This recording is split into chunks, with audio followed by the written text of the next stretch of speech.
अस्सलाम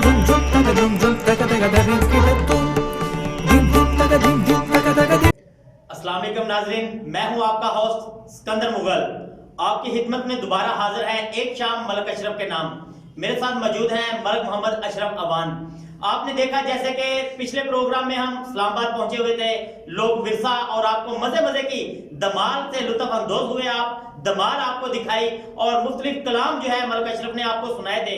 आज हम मलिक अशरफ से, क्योंकि हमारे मुख्तलिफ जितने भी देखने वाले नाजरीन हैं उनकी एक फरमाइश थी कि एक प्रोग्राम में मलिक अशरफ साहब ने खरी और सच्ची बातें कही थी, तो दोबारा इस तरह की कोई नई चीजें जो है वो खरी और सच्ची जो है वो दोबारा मलिक अशरफ अवान साहब जो एक शाम मलिक अशरफ के नाम प्रोग्राम है उसमें मलिक साहब से कहे कि खरी और सच्ची बताएं।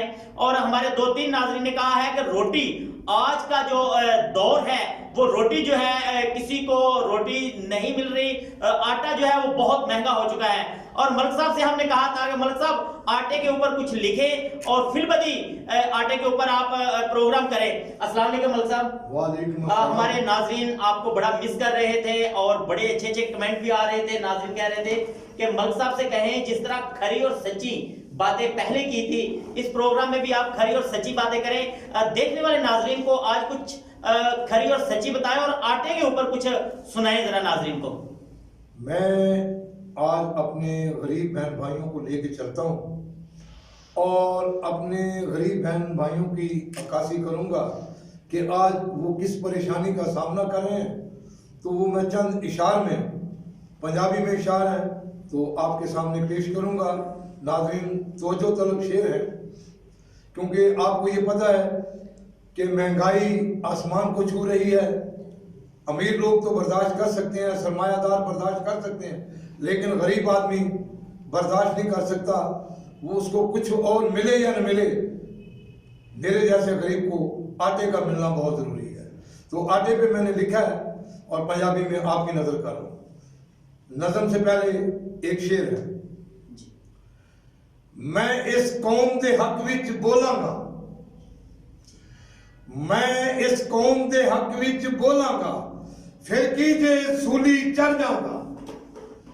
मैं हक दी मौत ते मर सकना पर जुल्म दे अगे अड़ जाऊंगा। सिर दे के कौम नू नजराना कर वखरा अपना धड़ जाऊंगा।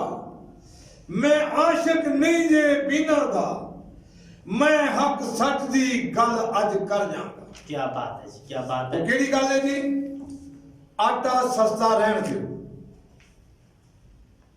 आटा सस्ता रहन दो, बिजली गैस के रेट बढ़ा लो। सिकंदर साहब जी जी मलिक साहब, बिजली गैस के रेट बढ़ा लो, आटा सस्ता रहन दो, जिन्नी मर्जी अन्नी पा लो, आटा सस्ता रहन दो। की क्या जी? जिन्नी मर्जी अन्नी पा लो, आटा सस्ता बिजली रहने दो। गैस के रेट बढ़ा लो, आटा सस्ता रहन दो, जिन्नी मर्जी अन्नी पा लो, आटा सस्ता रहन दो। बंदे अगवा कराओ, तवान वसूलो, बैंकां नू लुटो। बंदे अगवा कराओ, तवान वसूलो, बैंकां नू लुटो, उत्तों रौला पालो, आटा सस्ता रहन दो। क्या बात है। उत्तों रौला पालो, आटा सस्ता रहन दो। आपे कर्जे वसूलन वाले, आपे हो मकरूज तुसी, आपे कर्जे वसूलन वाले, आपे हो मकरूज तुसी, अपने कर्जे माफ करा लो, आटा सस्ता रहन दो।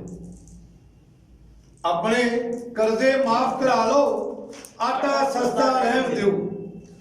नेरे विच भी लब लवेगी रोटी मुंह दा बूआ। क्या बात है जी, क्या बात है। नेरे विच भी लब लवेगी रोटी मुंह दा बूआ, चानन अपनी झोली पा लो, आटा सस्ता रहन दो। सिकंदर साहब की क्या? नेरे विच भी लब लवेगी रोटी मुंह दा बूआ, चानन अपनी झोली पा लो, आटा सस्ता रहन दो। किन्नू सेब अनार ते केले, वाह खुरमानी ते खरबूजे, वाह जी वाह। किन्नू सेब अनार खरबूजे की क्या जी? किन्नू सेब अनार ते केले, खुरमानी ते खरबूजे, सारियां नेमतां आपे ही खा लो, आटा सस्ता रहन दियो। किन्नू सेब अनार ते केले, खुरमानी ते खरबूजे, सारियां नेमतां आपे ही खा लो, आटा सस्ता रहन दियो। ਅਸੀਂ ਤੇ ਰੁੱਖੀ ਮਿੱਸੀ ਮਿਰਚਾਂ ਨਾਲ ਵੀ ਖਾ ਲਾਂਗੇ, ਅਸੀਂ ਤੇ ਰੁੱਖੀ ਮਿੱਸੀ ਮਿਰਚਾਂ ਨਾਲ ਵੀ ਖਾ ਲਾਂਗੇ, ਚਰਗੇ ਕੁੱਕੜ ਆਪੇ ਹੀ ਖਾ ਲੋ, ਆਟਾ ਸਸਤਾ ਰਹਿਣ ਦਿਓ। ਮਜ਼ਦੂਰਾਂ ਦੀਆਂ ਝੁੱਗੀਆਂ ਵਿੱਚੋਂ ਦੋ ਵੇਲੇ ਧੂਆਂ ਤੇ ਨਿਕਲੇ, ਮਜ਼ਦੂਰਾਂ ਦੀਆਂ ਝੁੱਗੀਆਂ ਵਿੱਚੋਂ दो वेले धुआं ते निकले, अपने महल मिनारे पालो, आटा सस्ता रहन दियो। तालीम ते सेहत ते एक धेला ना खर्चो, तालीम ते सेहत उत्ते एक धेला ना खर्चो, फौज नूं सारा बजट कवा लो, आटा सस्ता रहन दियो। काबले गौर जी,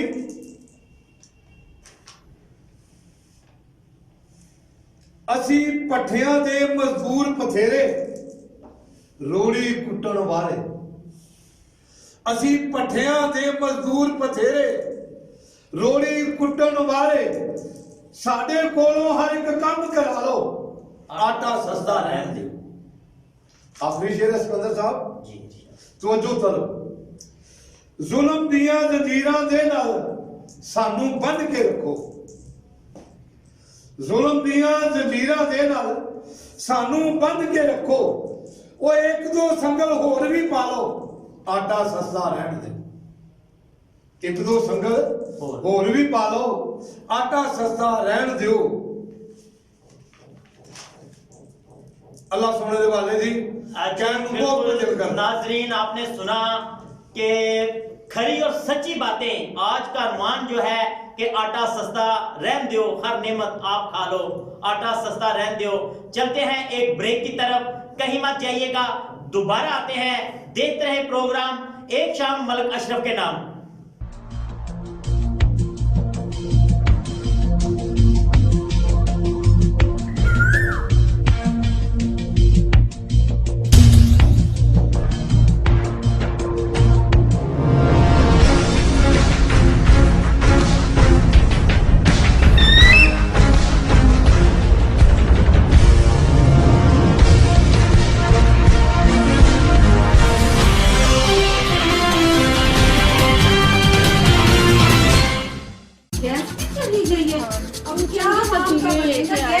हमारे गरीबों का तो बेड़ा गर्क करके रख दिया, हम अब जाएं किधर जाएं?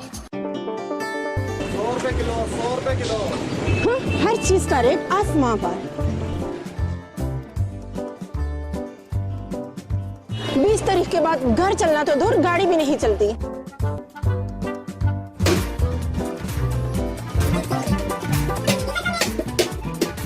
राशन खत्म हो जाता है, क्या करूं, महंगाई इतनी हो गई है। 17,000 में क्या क्या मैं पूरा करूं? ना तो घर का बिल पूरा होता है, ना बच्चों की फीस पूरी होती है। अब मैं क्या करूं? बाकी किधर जाएं, किधर जाएं, किधर जाएं? ये है हाजरा के रोजमर्रा के मिसाइल। मजीद हालात क्या है जानने के लिए देखिए हालात हाजरा। जुमे की रात 7 से 8 बजे तक सिर्फ रेड न्यूज पर।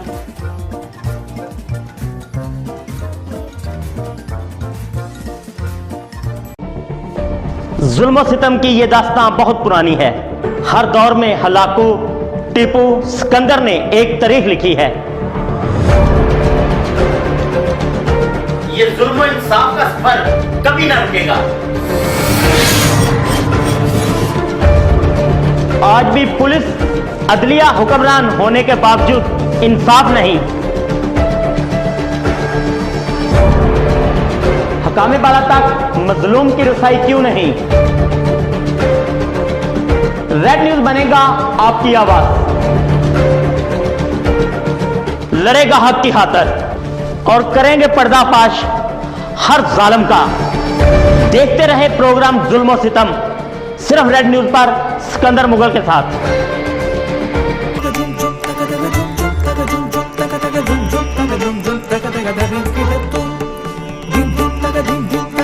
दोबारा आपकी खिदमत में हाजिर है एक शाम मलिक अशरफ के नाम, क्योंकि आज मलिक साहब फिर रेड न्यूज स्टूडियो में मौजूद है हमारे साथ। पिछले प्रोग्राम में जैसे कि आपको पता है कि बड़ी मजे की धमाले कलाम आपको सुनाए थे। आज हम मलिक साहब से ये कहेंगे कि मलिक साहब कुछ लम्बा फिक्रिया, कुछ नाजरीन को हकीकत और कुछ ऐसा सुनाएं कि नाजरीन सुनने वाले भी जो है वो आपकी बातें सुनकर उनको मजा आए। तो सिकंदर साहब ने आज हमें नए इशू की तरफ चला दिया, तो इंशाल्लाह जो नाज़रीन सुन रहे होंगे, जो सुनेंगे, जो बगौर पूरा ये कलाम सुनेंगे, ये एक एक लफ्ज़ मेरे अपने हाथों का लिखा और मेरी अकल का है ये। अल्हम्दुलिल्लाह मैं आपको ये भी अपना पंजाबी को मैं ज़्यादा तरजीह देता हूँ। ये कलाम जो मैं बोलने जा रहा हूँ ये मैं उर्दू में भी सुना सकता हूँ, लेकिन पंजाबी को मैं ज़्यादा तरजीह देता हूँ कि हमारे पंजाबी बहन भाई बगौर सुन सकें। वैसे भी मलिक साहब माँ बोली ये हमारी जुबान है पंजाबी बोलनी चाहिए और मजे की। पंजाबी बोली वैसे भी बड़ी मीठी है और हमारे नाजरीन भी सुनना पसंद करेंगे पंजाबी में। लो जी लम्हा फिक्रिया थे। मैं न जाना आसमाना वाले दा केड़े वे बुलावा जावे। सिकंदर साहब मैं दिल में मैं करदा फिर ना जाने कदों साक जावे। मैं न जाना आसमाना वाले दा केड़े वे बुलावा जावे।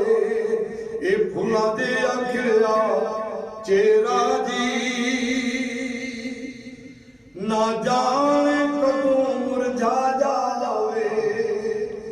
मैं न जाना आसमाना वाले दा केड़े वे बुलावा जावे। कदू कासिद लैके आ जावे। ए पैगाम जहां दे मालक दा कदू कासिद लैके आ जावे। ए पैगाम जहां दे मालक दा रू मालक दियो लै जावे। इस बुत नू मिट्टी खा जावे। मैं न जाना आसमाना वाले दा केड़े वे बुलावा जावे। कुछ बचिया कर कुछ डरिया कर नाले दूर दूरो शैताना तो। कुछ बचिया कर कुछ डरिया कर नाले दूर दूरो शैताना तो। ये इबलीस न जाने किस वेले तेनू कैसे कम वखा जावे। ये इबलीस न जाने किस वेले तेनू कैसे सबक पढ़ा जावे। मैं न जाना आसमाना वाले दा केड़े वेले बुलावा जावे। काबिल गौर सिकंदर साहब कर कम तो भलाई नेकी दे नाले खिदमत कर इंसाना दी। कर कम तो भलाई नेकी दे नाले खिदमत कर इंसानां दी किते बेवकता तेरा भरिया होया वेखी एवें नाल डुल जावे किते बेवकता तेरा भरिया होया वेखी एवें नाल डुल जावे मैं ना जाना आसमाना वाले दा केड़े वेले बुलावा आ जावे सुख किसे किसे नू मुयसर होंदे ने दुख बरने सब दी चोरी विच जेड़ा दुनिया दे दुख सह जावे ओ आखर दे सुख जी पा जावे मैं ना जाना आसमाना वाले दा केड़े वेले बुलावा आ जावे। आप भी शेर सिकंदर का तवज्जो तरफ होवे पाक जुबान वाले कल्ब सही फिर गल सिकंदर बनदी होवे पाक जुबान नाले कल्ब सही फिर गल सिकंदर बनदी जेड़ी गल भी कहो ओ ऐसी कहो जेड़ी सब दे मन नू भा जावे मैं ना जाना आसमाना वाले दा केड़े वेले बुलावा आ जावे। बहुत शुक्रिया मलिक साहब, आपने बड़ा अच्छा और हकीकत के ऊपर ये जो आपने शेर सुनाए हैं ये हकीकत है, मार्फत की बात है। दरअसल हकीकत भी यही है, इसको समझने की बात है। मगर अब प्रोग्राम का वक्त खत्म होने को है। दोबारा इंशाल्लाह नए टॉपिक के ऊपर नई चीजें लेकर आपकी खिदमत में दोबारा हाजिर होंगे। हमारे नाजरीन को ये बताते चलें कि आप इस तरह के मजे मजे के कलाम प्रोग्राम सुनने के लिए हमारा चैनल रेड न्यूज सब्सक्राइब करना मत भूलिएगा और बेल के ऊपर भी क्लिक जरूर करें। एक शाम मलिक अशरफ के नाम दोबारा हाजिर होंगे। अपने मेजबान को इजाजत दीजिए। अल्लाह आपका, मेरा, हम सब का हामी नासर हो। अल्लाह ने के बाद मैं इस कौम के हक विच बोलांगा, मैं इस कौम